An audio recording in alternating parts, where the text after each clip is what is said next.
How you doing, everybody? I'm Ken Bykoff, and welcome to O'Neill Speaks, the official podcast of the Paul H. O'Neill School of Public and Environmental Affairs at Indiana University. The O'Neill School offers a host of graduate degree programs to students who are looking to expand their skill set, including degrees that capitalize on the wide range of expertise across the IU campus. The latest in the O'Neill School's growing dual degree offerings comes via a collaboration with the Jacobs School of Music. The new Master of Music, Master of Arts, and Arts Administration dual degree will provide students with a unique opportunity to earn both a Master of Music and a Master of Arts and Arts Administration in just 3 years. The innovative structure allows musicians to deepen their artistic practice while also developing the skills necessary to thrive. Students in the program will benefit from the rigorous musical training offered by the Jacobs School, which is one of the world's premier music schools, alongside the management expertise of the O'Neill School, the top-ranked public school in the nation for public affairs, known for its interdisciplinary approach to education. The result is a curriculum that blends artistry with leadership, preparing students to advance both their own careers and the broader cultural sector. We're joined today by Karen Gahl-Mills, the director of the Arts Administration program here at the O'Neill School. She's been at the O'Neill School since 2019, following a career as a public and nonprofit sector leader, including CEO roles at Cuyahoga Arts and Culture, a large grant-making organization in Cleveland, Ohio, the Syracuse Symphony Orchestra in upstate New York, and the Westchester Philharmonic in suburban New York City. Karen, thanks so much for joining us. Thanks for having me, Ken. It's nice to be here. So how did the newest degree program come about? You know, I like to think it's 50 years in the making, actually. Our MAAA program, our Master of Arts and Arts Administration, got started through a professor at the Kelley School, Jim Sulflo. He came around to realizing in the early 1970s that there might be a need to provide some business and management skills to all kinds of folks who have creative aspirations on this campus. And he helped build a program that was interdisciplinary in nature that allowed students who were studying all kinds of different pursuits here at Indiana University with all of our large offerings to also figure out how would I apply those skills in a creative sector. From the very beginning, many students from our renowned Jacobs School of Music found their way to this degree because artists in the 20th and 21st centuries, they have what we call portfolio careers. You don't just go work one place. Right. You need to be able to exercise your skills in lots of different places. For a symphony orchestra musician, maybe you have a symphony job. Maybe you have 2 or 3 of them. Maybe you're a teacher. Maybe you have your own ensemble. Maybe you do entrepreneurial work. The kinds of skills you need to do that well, those are the kinds of things we teach here at the O'Neill School. So going back 50 years, we've had music students find their way over to this program. When it joined the O'Neill School in the early 2000s, thanks to our late founding dean, Chuck Bonser, we began to really think, how could we more integrate what we're doing with other schools on campus? And then fast forward to a couple of years ago, as I got to know Dean Abra Bush and as our Dean Sean Mooney got to know Abra Bush, the two of them began to realize, we could do something together that would be great for our students and great for music students. And so here we are. So what was kind of the catalyst of just bringing that together? I mean, obviously them talking to one another, but there also has to be a triggering event to really, okay, we're going to go forward with this. Yeah. Well, we've had a lot of students in the past 10 years try to figure out how to do this kind of a dual degree. And without a formal structure in place, it's just hard on the student and it's hard to make that whole process work. So I was a lot of the driving force behind this, knowing that I came from a music background, that I've spent a lot of time around symphony orchestras, and I can see why you would want both of these sets of skills, and also why you'd want a dual degree that allows you to keep really honing your artistic practice while you are learning these management skills. This is not an either or. We're not asking people to abandon the practice room to come study management. We want people to be able to keep deepening their artistic practice. And so I kept bringing the idea forward, and then we had the right people in the right place at the right time, and here we are. Well, that kind of leads me into the next question of what do students stand to gain from earning dual degrees versus concentrating on just one degree or the other? Yeah. I think the beauty of this degree, Ken, and it's how we designed it this way, is that you can do both of these degrees within the 3 years that students typically spend here for their Master of Music degree. And they start this degree at the Jacobs School of Music. Their first year of study, they are all in on their music performance, working with their teacher, playing in ensembles, doing all the things they're doing to hone their craft. Starting in year 2, then they start taking some classes in management to complement what they're already doing. So you have the opportunity, once you've had a dedicated, really intense year of study, to then also, as your classwork changes and as your workload changes at Jacobs, you pick up these alternative classes in management, in understanding how things work, in the law, and all of the pieces that make sense, so that by the end of it, you've completed 2 different degree programs that are integrated in that 3-year period. If you were to do them separately, you would do 3 years at Jacobs, and then you could do the 3 or 4 semesters of the MAAA program, but that's adding additional time to what you're doing and doesn't necessarily keep it as integrated as we'd like it. So that's the benefit for students. It's efficient, it gets you 2 degrees in 3 years, and gives you the opportunity to really put into practice in your management work the things that you're learning and honing in your music study. Well, that's a great answer, because it kind of leads into the next question as well. How do you envision this dual degree preparing students for an ever-evolving world in the arts? Yeah. I think one of the fallacies that sometimes we hear about management education for anybody in the creative arts is if you're studying management, somehow that's a fallback position. And any of us who study management, like all the folks in this building, know management is no fallback position. It's hard work. So I think the way I see it playing out for students is the way that students have done this over the course of the last 10 years. Take Isabel Kwan, for example. She has her doctorate in cello from the Jacobs School of Music. She did a doctoral minor in arts administration while she was here. So she studied her craft, she studied management, and then she won an audition, and she sits in the cello section of the Atlanta Symphony Orchestra as we speak. So for her, this was no fallback position. This was a way to get additional skills that were going to take her forward in her career. And same with many other alums that I could mention who knew. Ola Chernetska comes to mind as well. She did her Master of Music as a pianist. She came here and did a full MAAA degree, and now she's pursuing a doctoral degree, I believe, at Texas Christian University in piano performance. So she's not given up her performance career, but she has all of these additional skills. And what she reports and what Isabel reports and our other alums report is that having these management skills makes everything else they're doing in their music career make more sense. They understand how to set up their own nonprofit if that's what they choose to do. They understand what's happening in the office of a very large institution like, for example, the Atlanta Symphony Orchestra, so they can appreciate what's happening backstage. They can bring these skills into work that they're doing in community settings. When they and their colleagues go out and perform in different kind of places, they understand the management that's required to make that happen. So that's how I see it playing out for students who do it. Yeah, it seems like it would build confidence in a performer to have an idea of what goes on instead of just focusing on your music, of knowing kind of the background of the management part of it. It seems that all of it would make you more confident just as a performer.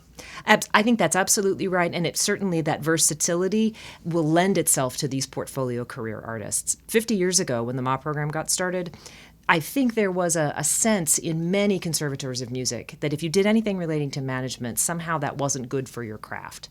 But that's evolved and changed. And the students who are coming into music schools now, they want the skills they need because they know they're going to have this career that has many, many facets. Yeah. So anything we can do to give them those skills, that makes it better for everybody. It's not taking away the focus on your practice, but rather expanding your skill set that makes you a better performer overall. And a really viable candidate for all kinds of roles, whether they're as a performer or as a manager. Yeah.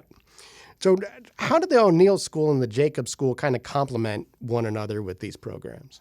So I think what we do here at O'Neill and what we do so well is anything in this public management, nonprofit management space, right? I think we have the number one nonprofit management concentration in the country, and the arts administration program draws on those classes as well, right? What we do here is we teach arts administration as the bridge between the art and the audience. And we leverage all of the skills and resources in this building to make sure that our students come away ready to lead in all kinds of organizations, to start their own organizations, to work as really engaged followers in organizations of all sizes.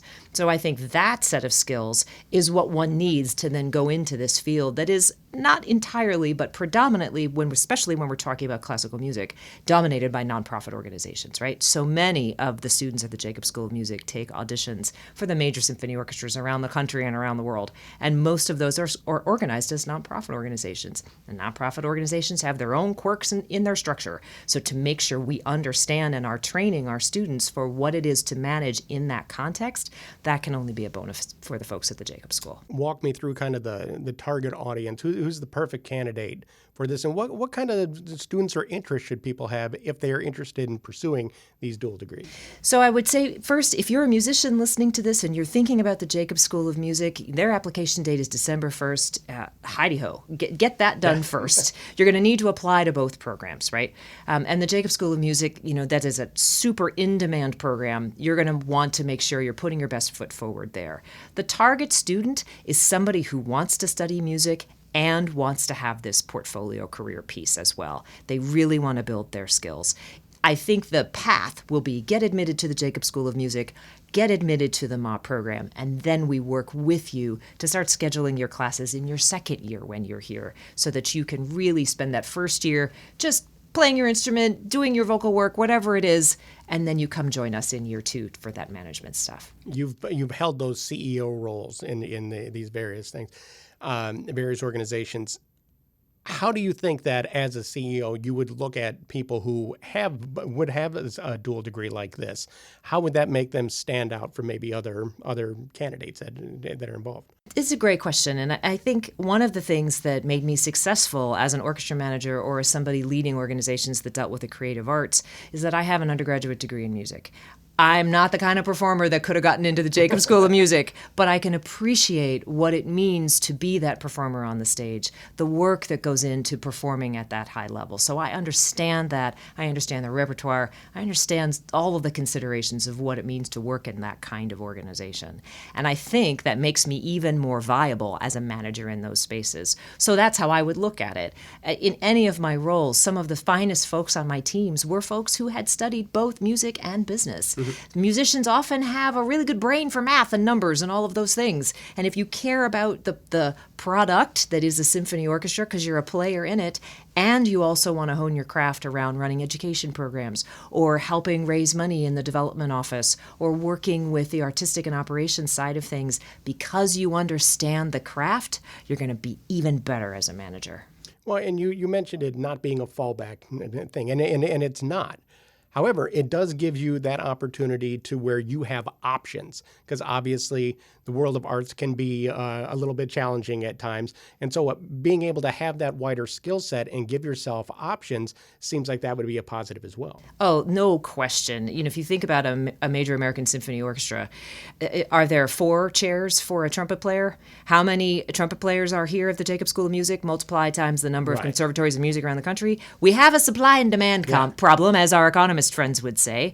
And that's not a reason to get a management degree, but that's the practical reason to say, there are only so many symphony orchestra jobs, and if I want to make my career as a professional trumpet player, I am going to have to build the career that I'm looking for. Right. What are the skills that I need to build that career? That's where the MAAA degree comes in. Well, that's, you talk about build the career. What kind of careers can be built using these different this dual degree?